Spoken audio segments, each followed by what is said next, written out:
욥기 26장 1절부터 8절까지 말씀입니다. 욥의 세 친구의 이야기가 다 끝났어요. 이제는 욥의 그 여러 가지 이야기들과 그리고 엘리후라고 하는 사람이 또 등장을 합니다.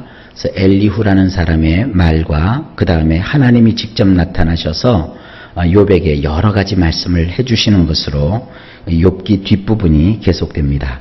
자, 오늘은 마지막으로 그 욥이 그 세 친구들에 대한 말을 하기 시작합니다. 그 대목을 보시겠습니다. 26장 1절입니다. 욥이 대답하여 이르되, 원문은 욥이 대답하였다. 그가 말하였다. 2절, 내가 힘없는 자를 참 잘도 도와주는구나. 기력 없는 팔을 참 잘도 구원하여 주는구나. 우리 성경으로 보면 욥이 마치 그 친구들을 비아냥하는 그런 투로 번역을 해놨어요. 근데 원문을 들여다보면 이게 비아냥하는 투는 아닙니다. 다만 그 욥에게 말을 했던 친구들에게 욥이 반론을 제기하는 겁니다. 원문이 이렇게 되어 있습니다. 거의 직역을 제가 했습니다. 힘없는 자에게 내 도움이 무엇이더냐? 힘없는 자에게 내 도움이 무엇이더냐? 기운 빠진 팔을 내가 건져주기나 하겠느냐? 자, 힘이 없는 자, 바로 누굽니까? 욥이죠. 힘이 있었다가 힘이 다 없어져 버렸어요. 그런 자에게 내 도움이 무엇이더냐? 직역을 해놨기 때문에 우리말로는 조금 이해하기가 난해한 부분도 있긴 하지만 이 원문 그대로 좀 느낌을 가져보라고 제가 그대로 직역을 했어요. 친구들이 지금 나름대로 욥을 지금 돕고 있다는 거예요. 그런데 욥을 도와주지만 그 도움이라는 것이 실제로 욥에게 미치지는 못하고 있는 상황이죠. 너희가 나를 도와준다고 하지만 실제로 나를 도와주는 게 뭐 있느냐 이거예요. 기운이 다 빠져버렸죠. 원래 그 팔이라고 하는 것은 힘이 나가는 장소 아닙니까? 그런데 기운이 다 빠져버렸어요. 너희들이 기운 빠진 나를 이렇게 건져주기라도 해봤느냐? 이 건져준다는 말은 구출해내다, 끄집어내다, 힘을 북돋아주다, 이런 뜻도 다 있는 그런 단어이거든요. 그렇게 하지 않았다 이거죠. 뭐예요, 친구들은? 말로만 욥에게 이 말 저 말을 했는데 그것도 좋은 말이 아니라 다 욥의 그 억장을 무너지게 하는 말들만 골라서 친구들이 하고 있었죠. 3절입니다. 지혜 없는 자를 참 잘도 가르치는구나. 큰 지식을 참 잘도 자랑하는구나. 원문을 보면 이렇습니다. 지혜 없는 자에게 내 조언이 무엇이냐? 여러 가지를 내가 공표한다고 해서 참 지식이겠느냐? 친구들은 계속해서 자기들은 지혜가 있고 욥은 지혜가 없다고 하는 그런 전제하에 욥에게 자꾸 기초적인 지혜를 가지고 이것도 교훈하고 저것도 교훈하고 있단 말이에요. 너희들이 말할 때는 지혜 없는 자에게 교훈을 한다고 하지만 너희가 지혜 없는 자에게 과연 무슨 조언을 할 수 있었단 말이냐? 너희들이 하는 그 말은 나에게 하나도 유익이 없고 도움이 되지 않고 나에게 도전이 되지 않았다. 그런 뜻이에요. 너희들이 여러 가지 말을 여기 공표한다는 표현을 썼어요. 이 공표한다는 건 뭡니까? 선언하는 거예요. 선언. 들어라! 이러면서 막 선언하는 것을 뜻해요.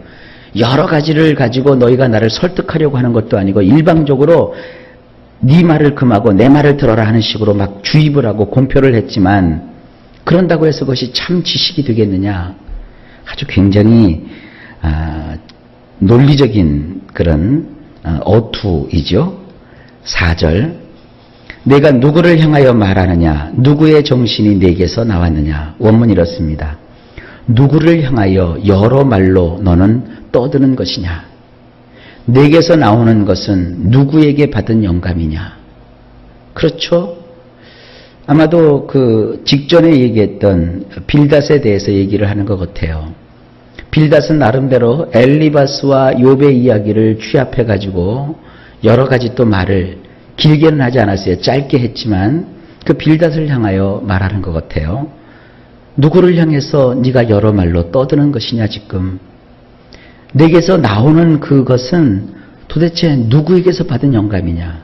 내가 듣기로는 너는 하나님이 하시는 말씀을 나에게 하는 것 같지 않다. 지금 그런 뜻이에요.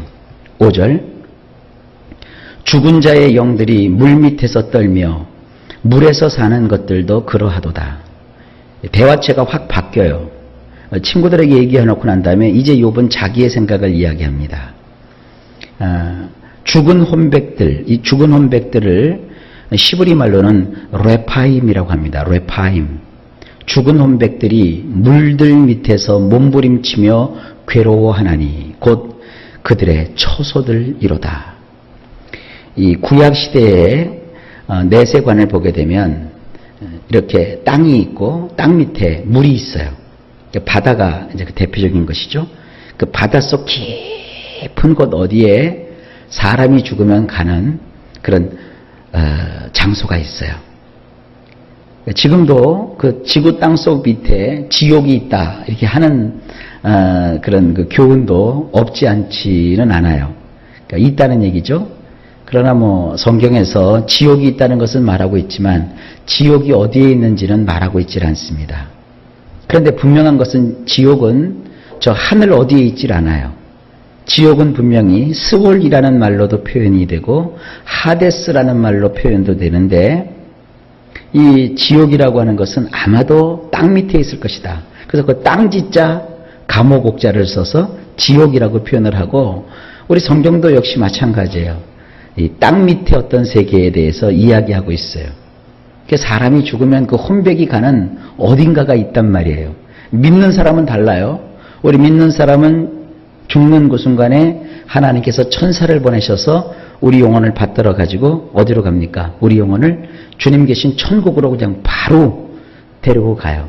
거기서 우리 주 예수님의 재림을 기다리고 준비하고 우리 성도들의 삶은 달라요. 그러나 믿지 않는 사람들은요. 죽으면 음부라고 하는 곳, 성경으로 말하면 지옥이라는 곳으로 떨어지게 되죠. 그것에서 심판을 기다리고 있습니다. 그때부터 이제 형벌이 시작이 되고 고통이 시작되는 거예요. 우리 예수 믿는 사람들은 사는 날 동안에 비록 고통스럽더라도 죽고 나면 이제는 아픈 것이나 곡하는 것이나 슬퍼하신 것이 없는 그런 복된 곳으로 가지만 예수를 안 믿는 사람들은 다 이 지옥에 떨어지게 된다는 것을 우리는 알고 있어요. 여기 레파임이라고 하는 것이 바로 그렇게 죽은 혼백들이 가는 곳입니다.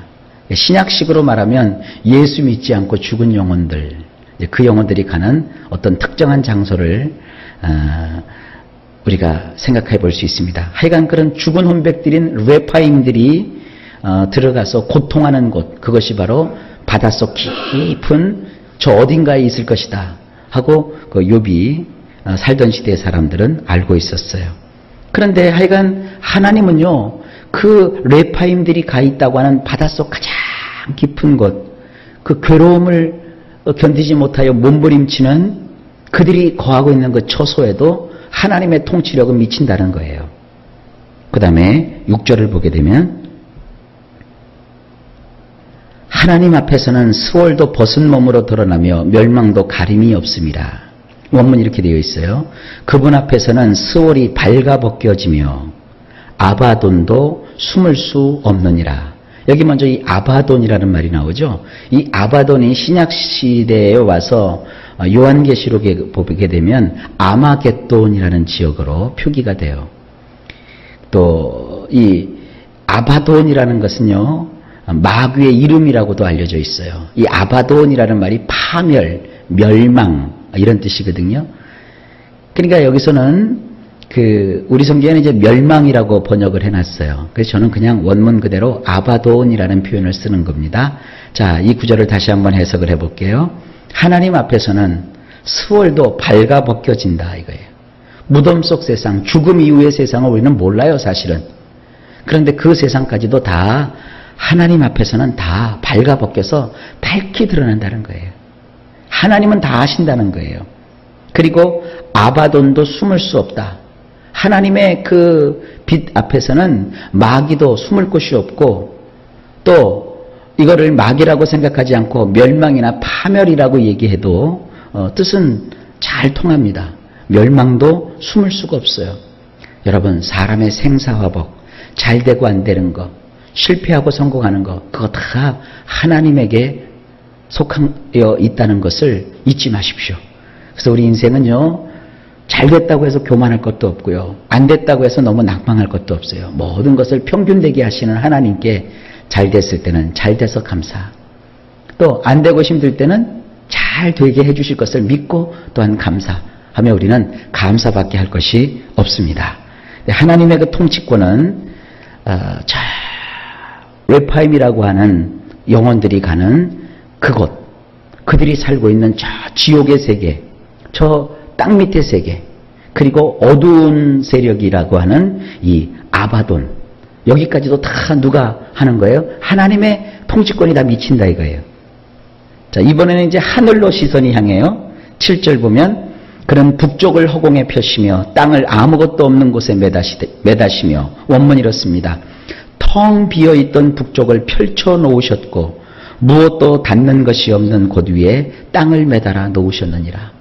하나님은 그 깊숙한 곳뿐만 아니라 하늘도 다 만드시고 주관하시는 분이라는 거예요.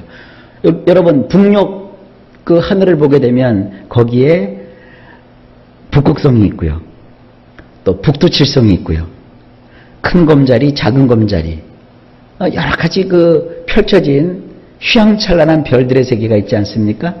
그거 다 누가 만드신 거냐? 텅 비어 있었어요, 원래는. 그러나 그 텅 비어 있던 그 하늘에 하나님께서 펼쳐 놓으셨어요. 가지각색의 별들을 거기다가 심어 박아 놨죠. 이 그 창세기 1장에 보게 되면 우리 성경에서는 그것이 잘 나타나 있지 않지만 하나님은요, 하늘을 이렇게 평평하게 펴셨다고 그랬어요. 그걸 이제 우리 성경에는 궁창이라고 번역을 했어요. 이 궁창이라는 것은요, 판때기를 두드려서 넓게 폈다 이런 뜻이에요. 하늘을 주님께서 펼쳐 놓으시고 거기다가 해와 달과 별들을 박아 놓으시는 거예요. 그러니까 하나님께서는 그 창조의 손길로 이 온 하늘을, 우주를 만드시고 지으셨다는 거예요. 그리고 무엇도 닿는 것이 없는 곳, 아무것도 거칠 것이 없어요. 무슨 장치가 되어 있지 않아요. 그런데 그 우리 성경에는 이것을 허공이라고 번역을 해놨어요. 참 좋은 번역이에요. 근데 이 허공이라는 말을 제가 원문에 있는 그것을 맛보기 위해서 원문 그대로 제가 표현을 한 거예요. 허공이라는 게 뭡니까? 아무것도 거치는 것이 없어요. 비어 있어요. 거기다가 땅을 어떻게 했어요? 하나님이 매달아 놓으셨어요. 매달아 놓았다는 표현이 어떻게 보면 좀 웃겨요. 매달아 놓는 것은 우리가 끈이나 이런 걸 가지고 매달아 놓는 건데 하나님은 끈도 없이 이 땅을 허공에다가 이렇게 두셨어요. 자, 이것이 땅이라고 칩시다. 지구요. 우리가 살고 있는 지구를, 여러분, 지구가 이렇게 공중에 둥둥 떠다녀요. 신기하지 않습니까? 그러니까 떠다니기 뿐만 아니라 지구가 하루에 한 바퀴씩 돌아요. 그리고 하루에 한 바퀴씩 도는 것을 자전이라고 하고요. 이 지구가 또 태양을 중심으로 해서 1년에 한 바퀴씩 돌아요. 그걸 공전이라고 하죠. 그리고 이 태양계는요, 또 이 우주의 어느 한 기점을 중심으로 해서 이렇게 또 돌고 있대요. 참 신비하게 세상을 만들어 놓으셨어요. 지구 위에, 북극 위에 무슨 끈이 달려 있는 것도 아니고, 남극 밑에 무슨 뭐 받침을 하나님께서 받쳐놓은 것도 아니라 그냥 둥둥둥둥둥둥둥 떠다니게 하셨어요. 이거를 과학자들이 깨닫고 깜짝 놀라지 않았습니까? 또 과학자들은 뭐예요? 중력의 법칙이 작용한다. 또 만유 인력이 존재한다. 그런 하나님이 창조하신 세상에 그 자연의 법칙을 발견하고 깜짝 놀라지만 이렇게 법칙대로 세상이 돌아가게 하시고 아무것도 없는 그곳에 이 엄청난 지구 땅 덩어리를 둥둥둥둥 떠다니게 하시는 이 하나님의 능력, 여러분 생각만 해도 깜짝 놀라지 않습니까? 엄청난 거예요. 이거 누가 다 하시는 거예요? 하나님이 하시는 거예요. 눈에 보이는 세상과 보이지 않는 세상, 이 지구와 저 우주와 이 모든 것을 다 하나님이 만드시고 주관하시는 분이라는 거예요. 그런 분이 욥의 인생을 책임지시고 우리의 인생을 책임지시는 거예요. 엄청난 일입니다. 자, 오늘의 마지막 구절 8절입니다. 물을 빽빽한 구름에 싸시나 그 밑에 구름이 찢어지지 아니하느니라. 자, 이 원문을 보면 또 이렇습니다. 두꺼운 구름들 속에 물들을 묶어 놓으셨는데 그 밑으로 구름들이 터지지 않게 하셨느니라. 놀랍지 않습니까? 여러분들, 우리는 물을 담을 때 어디다 담아요? 그릇에다 담고 비닐에다 담고, 그렇죠? 이 비닐에다 가끔 물을 담아 놓으면 비닐을 갖다 이렇게 오래되거나 이렇게 새는 비닐로는 물이 줄줄줄줄 새요. 우리는 그 뭔가를 이렇게 감싸야만 물을 모을 수 있는데, 하나님은 말이죠, 저 공중 하늘에다가 물을 어디다 묶어 놓으셨어요? 두꺼운 구름들 속에 모아놨어요. 어떤 형태로? 수증기의 형태로. 그 구름들이 모여갖고 이제 비가 오게 되면 구름들이 색깔이 두터워지니까 어떻게 돼요? 먹구름이 되죠. 그 구름이 어떻게 돼요? 둥둥둥둥 떠다녀요.